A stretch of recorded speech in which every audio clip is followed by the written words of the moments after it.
You know that little buzz you get when you learn something totally new and unexpected? And no, that's not just you being a nerd, that's your brain literally releasing dopamine. It's a natural high that comes from pure curiosity. Well, today we are all about chasing that feeling. So let's just dive right in. All right, first up, a little test for you.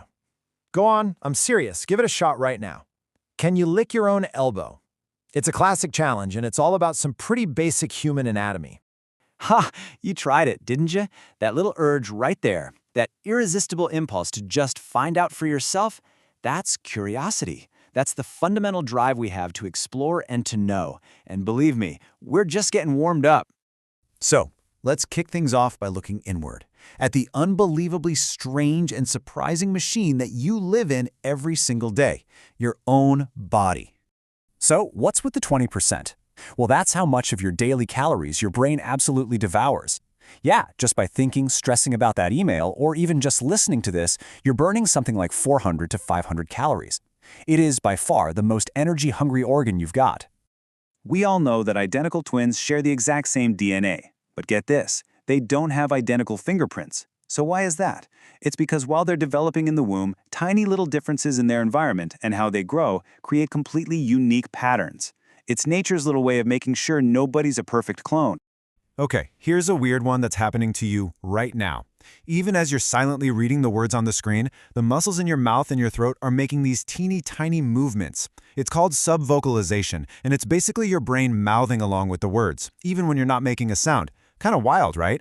All right, let's pull the camera back. We're zooming out from our own bodies to the planet we call home. And you might think you've got it all figured out, but Earth has some pretty wild secrets hiding in plain sight.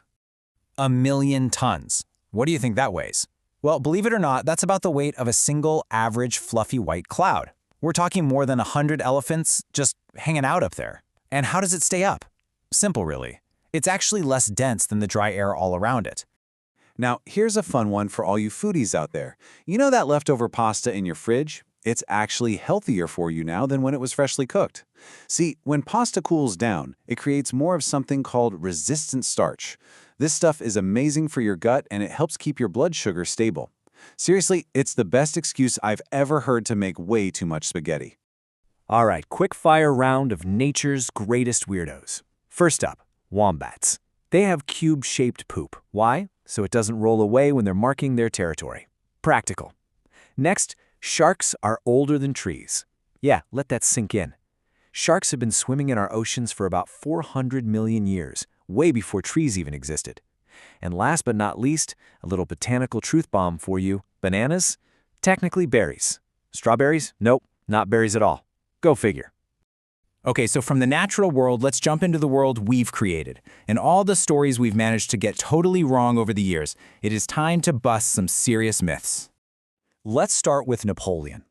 We all have that picture in our heads, right? The super short, angry guy. The reality? He was about 5'7", which was actually a pretty average height for a man back then. So where did the whole short man thing come from? You can think a combination of British propaganda and a simple mix-up between French and English measurements. And speaking of things history got wrong, how about the Vikings? Yeah, those epic horned helmets? Total fiction. Vikings never wore them. That whole look was actually made up for a German opera in the 1800s.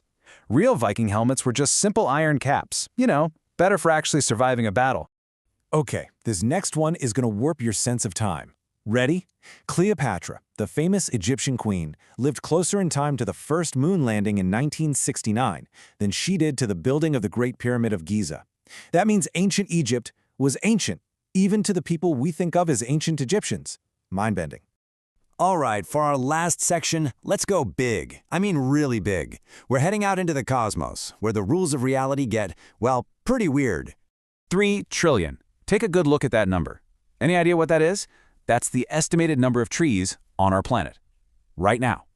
It's a huge number, for sure, but just hang on to it for a second. Now here's where it gets wild. How many stars do you think are in our galaxy, the Milky Way? The estimate is around 400 billion. So think about that. We have far more trees on this one tiny planet than there are stars in our entire home galaxy. That's incredible. So we're used to rain being, water. But out in the solar system, the weather gets a little more glamorous.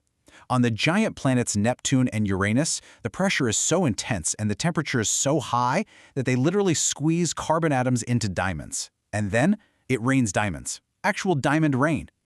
You think you have a long day? Get ready for Venus. A single day on Venus, that's one full spin, takes 243 Earth days. But its year, a full trip around the sun, only takes 225 Earth days.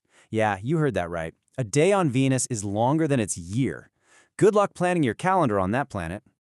And finally, let's meet probably the toughest animal in the entire universe. This little guy is a tardigrade, also known as a water bear. It's a microscopic creature that can survive pretty much anything we throw at it. The vacuum of space? Yep. Deadly radiation? No problem. Extreme heat? Extreme cold? It just goes into a state of suspended animation. It is the ultimate survivor, hands down.